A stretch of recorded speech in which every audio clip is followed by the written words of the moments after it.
అనుదిన నిత్యజీవపు మాటలు. దేవుని నామానికి మహిమ కలుగునుగాక. దేవుని వాక్యాన్ని చదువుకుందాము. కాగా ఎవడైనను క్రీస్తునందున్న ఎడల వాడు నూతన సృష్టి, పాతవి గతించెను, ఇదిగో క్రొత్తవాయెను. కొరింథీయులకు రాసిన 2వ పత్రిక 5వ అధ్యాయము 17వ వచనం. దేవుని మహాకృపను బట్టి నూతన సంవత్సరములో ప్రవేశపెట్టబడి ఉన్నాం. పాత సంవత్సరము గడిచిపోయింది. అయితే నూతన సంవత్సరములో, నూతన నెలలో, నూతన దినములో ఉన్నంత మాత్రాన మనము నూతనముగా ఉండలేం, మార్చబడలేం. ఎవరైతే యేసుక్రీస్తునందు ఉన్నారో వారే నూతనముగా దినదినము జీవించగలుగుతారు.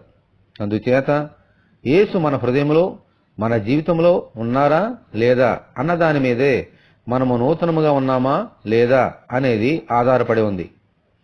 ఈ నూతన సంవత్సరం అంతటిలో ఆయనకు దినదినము దగ్గరగా ఉండినట్లు దయచేయమని మనమందరము దేవుని కృపాసనం వద్ద ప్రార్థన చేసుకుందాము.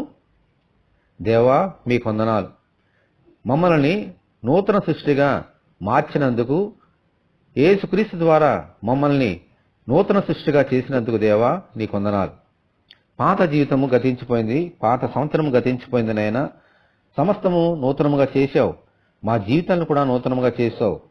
ఈ నూతన సంవత్సరంలో ఇంకా నూతనమైన సమర్పణలతో మా హృదయంలో మిమ్మల్ని కలిగి మీ అడుగుజాడల్లో నడుచుకున్నట్లుగా సహాయం దయచేయండి. ప్రభువా, దినదినము మీకు దగ్గర ఉన్నట్లుగాను, నీ ఆజ్ఞానుసారంగా ఈ లోకంలో జీవించినట్లుగాను నీ కృప మాకు దయచేయమని, ఈ వాక్యం వింటున్న నీ బిడ్డలందరినీ దీవించమని యేసు నామములో ప్రార్థన చేయుచున్నాము తండ్రి, ఆమెన్. ప్రభు సన్నిధి మనకందరికీ తోడేండునుగాక. ఆమెన్. పరిశుద్ధ దేవుని మందిరం.